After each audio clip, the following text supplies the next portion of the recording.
Des attaques perpétrées ou des attaques lancées de façon assez virulente contre une enseignante de l'université d'Alger 1. Elle a expulsé de sa salle de cours une étudiante qui portait le niqab. Elle portait le voile intégral, le niqab. Le niqab, c'est pas le hijab, je dis bien le niqab. Apparemment, il y a eu une dispute entre l'enseignante et l'étudiante. L'enseignante, elle a demandé à l'étudiante d'enlever son voile intégral pour décliner son identité. Elle a appelé, moi je te vois pas, je vois pas ton visage. Qu'est-ce qui m'assure que tu es mon étudiante? L'étudiante, elle a contesté. Et s'en est suivi un échange verbal assez virulent où l'enseignante, elle a éclaté de colère et elle a demandé à son étudiante de quitter la salle de cours sur le champ. L'enseignante aurait dit à cette étudiante, si tu veux continuer à porter le niqab, tu n'as qu'à aller vivre dans les pays du Golfe. Effectivement, pour l'organisation des examens scolaires et universitaires, on n'a pas le droit de porter le niqab. Ben c'est normal, donc on a un examen, il se fait passer pour un étudiant. Le niqab ne fait pas partie de notre culture. Ok, mais le niqab n'a jamais fait partie de notre culture. Ce n'est pas notre culture, ce n'est pas notre identité nationale, ça n'a jamais été notre rapport à la religion. À partir du moment où c'est un phénomène minoritaire, et pour des raisons de sécurité, et pour des raisons de trouble à l'ordre public, on devrait interdire le niqab tout court.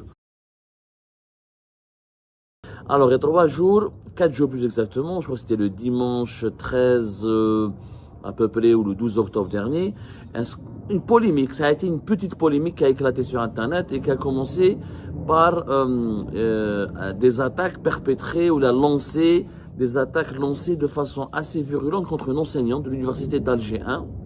À Alger, l'université d'Alger 1, une enseignante, elle a chassé, on va dire, elle a chassé, le terme est exact, même s'il est un peu violent, on va dire, pas correct, elle a expulsé d'une salle de cours, une enseignante de l'université d'Alger 1, elle a expulsé de sa salle de cours une étudiante qui portait le niqab. Elle portait le voile intégral, le niqab. Le niqab, c'est pas le hijab, je dis bien le niqab. Cet incident a été fortement médiatisé parce qu'apparemment il y a eu une dispute entre l'enseignante et l'étudiante. L'enseignante, elle a demandé à l'étudiante d'enlever son voile intégral pour décliner son identité. Elle a appelé, moi je te vois pas, je vois pas ton visage. Qu'est-ce qui m'assure que tu es mon étudiante? Qu'est-ce qui m'assure que tu es vraiment étudiante à l'université? Et puis le port du niqab est interdit à l'université selon cette enseignante. L'étudiante, elle a contesté et s'en est suivi un échange verbal assez virulent où l'enseignante, elle a éclaté de colère et elle a demandé à son étudiante de quitter la salle de cours sur le champ. Elle l'a expulsé en lui disant que si tu veux porter selon ce qui a été rapporté par plusieurs articles de la presse algérienne et par plusieurs témoignages qui ont été publiés sur les réseaux sociaux, l'enseignante aurait dit à cette étudiante, si tu veux continuer à porter le niqab, tu n'as qu'à aller vivre dans les pays du Golfe. Ça, l'enseignante, elle a été taillée en pièces, elle a été insultée, diffamée, dénigrée. Les islamistes se sont enchaînés et bien sûr cette fois-ci il y a eu des très mauvaises interprétations puisque certains partisans des droits de l'homme ont cru bien faire de défendre cette étudiante et l'affaire a été tellement médiatisée et j'ai vu même certaines pages Facebook, ils ont donné l'identité de cette femme, cette enseignante, son nom et son prénom, son adresse, où est-ce qu'elle vit, où est-ce qu'elle travaille. Le ministère de la Recherche scientifique et de l'enseignement supérieur a réagi rapidement. Il nous a informé que l'université d'Alger a convoqué l'enseignante et l'étudiante, qu'elles ont été auditionnées toutes les deux et que l'affaire a été portée devant une commission spécialisée en déontologie et en éthique, une sorte de commission de discipline pour trancher sur ce conflit et pour savoir qui va et pour finalement, donc on attend la décision, l'avis définitif de cette commission de déontologie et de surveillance de l'éthique, qui normalement elle est là pour agir contre toutes les dérives qui peuvent avoir lieu dans le milieu universitaire et qui violeraient, parce que le milieu universitaire normalement, il y a une éthique, il y a une déontologie qui nous permet aux étudiants, à la communauté estudiantine, à la communauté des enseignants de vivre tous ensemble et de collaborer tous ensemble.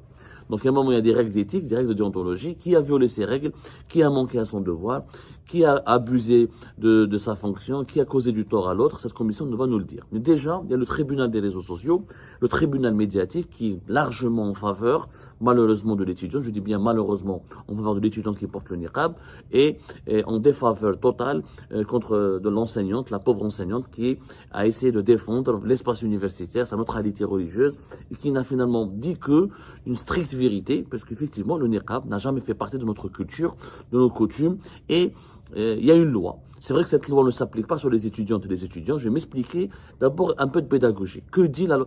Qui a eu raison?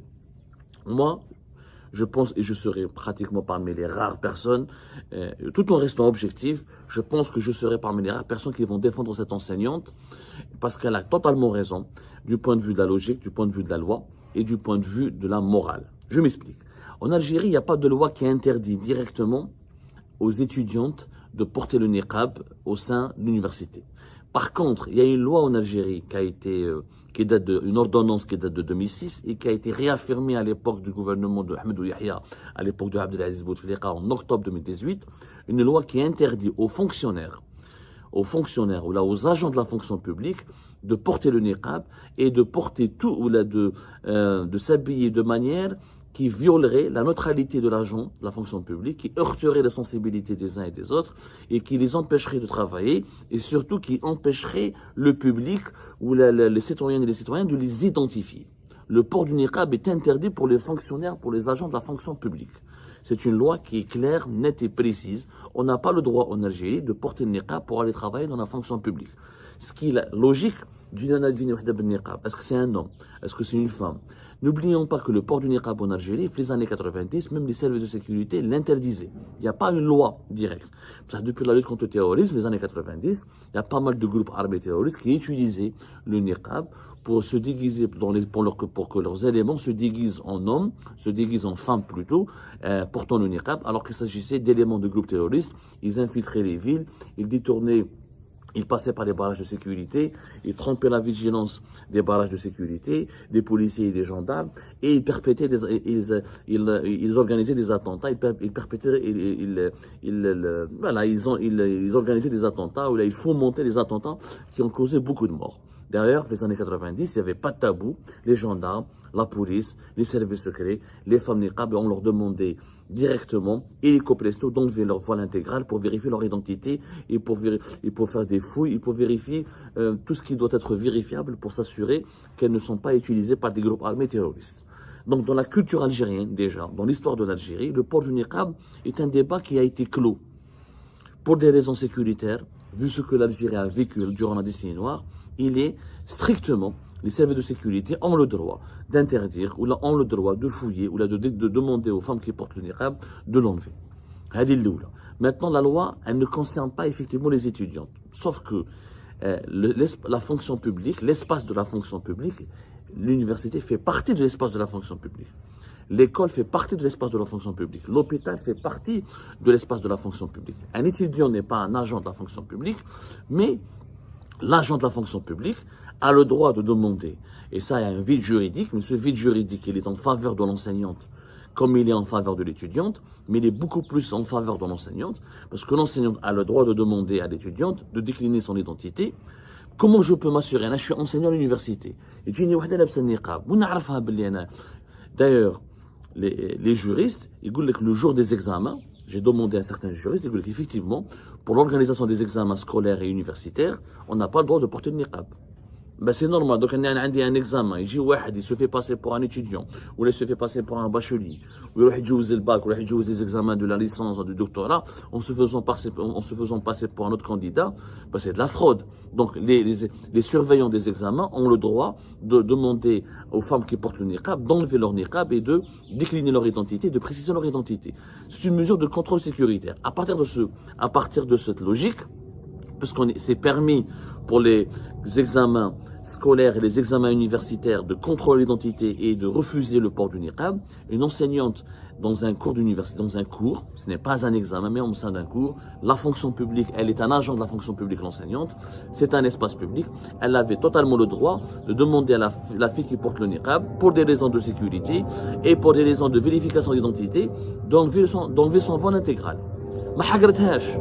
Maintenant, l'étudiante, elle a refusé, elle n'a pas voulu obtempérer ou elle n'a pas voulu exécuter les instructions de son enseignant. L'enseignant, il est maître de la salle de cours, il est maître de son cours, c'est lui la tutelle hiérarchique, on va dire, c'est lui l'autorité hiérarchique lors d'un cours universitaire, parce que c'est lui qui fait le cours, c'est lui qui donne, c'est lui qui permet aux étudiants d'apprendre, c'est lui qui leur transmet le savoir.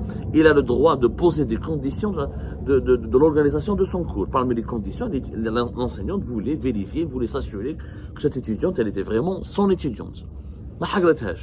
Maintenant, la discussion qui s'en est suivie, moi j'ai pas de preuves. Est-ce que réellement l'enseignante, elle a dit, elle a brimé, est-ce qu'elle a insulté, est-ce qu'elle a touché la dignité de l'étudiante? Moi j'ai pas de preuves, j'ai pas suffisamment de sources fiables qui peuvent affirmer ou confirmer de façon correcte, de façon définitive et de façon fiable l'enseignante a manqué de respect à l'étudiante.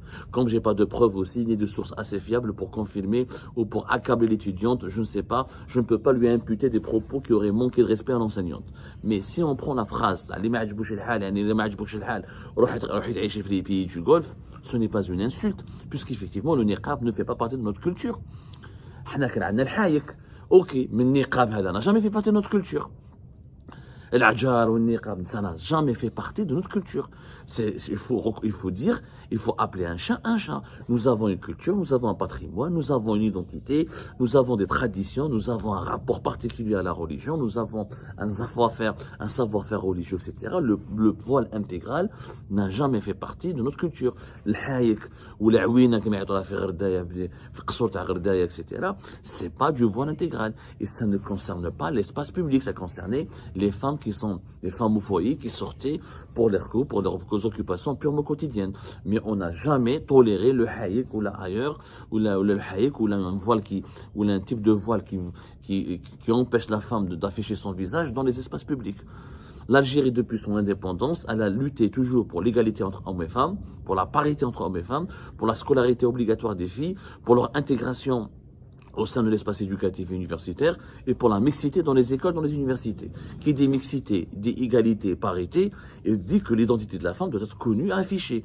Je ne comprends pas aujourd'hui, il y a certains défenseurs des droits de l'homme, et certains avocats, il y a certaines âmes effarouchées, ou la Vierge effarouchée plutôt, qui se mobilisent pour tailler en pièces et pour insulter, diffamer, dénigrer cette enseignante, et se positionner en faveur de l'étudiante, alors cette enseignante n'a fait que son travail. C'est-à-dire, elle a utilisé son droit de demander l'identité de l'étudiante, de lui demander d'enlever son voile parce qu'elle perturbe son cours et parce qu'elle ne pouvait pas s'assurer de la sécurité, ne pouvait pas s'assurer de l'identité de son étudiante et qu'elle ne pouvait pas s'assurer le déroulement de son cours en présence d'une personne qui cache son identité.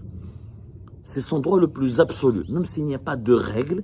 Je pense que le gouvernement algérien devrait faire comme à l'époque de Bouteflika. Je fais la régression. On n'a jamais tergiversé. Que ce soit le ministère de l'Éducation nationale, que ce soit à l'époque du ministère de l'Enseignement supérieur, à l'époque de Bouteflika, les gouvernements successifs de l'époque de Bouteflika ont toujours été intraitables avec les islamistes. Il faut appeler ces islamistes. Une femme qui porte le niqab n'est pas une musulmane comme nous tous. Nous sommes tous des musulmans, nous avons tous des mères et des sœurs musulmanes, des épouses musulmanes. Le port du niqab en Algérie concerne 1% des femmes algériennes. J'aimerais bien avoir des statistiques, j'aimerais bien que les sociologues ou que le ministère des Affaires religieuses fassent des enquêtes sérieuses sur le terrain. Combien de femmes algériennes portent le niqab? Vous allez voir, c'est 1%.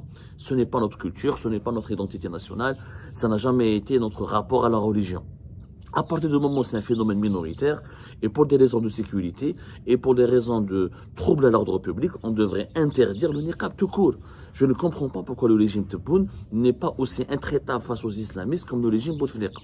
Ahmadou Yahya, mais il était intraitable sur la question des libertés individuelles et publiques et des islamistes.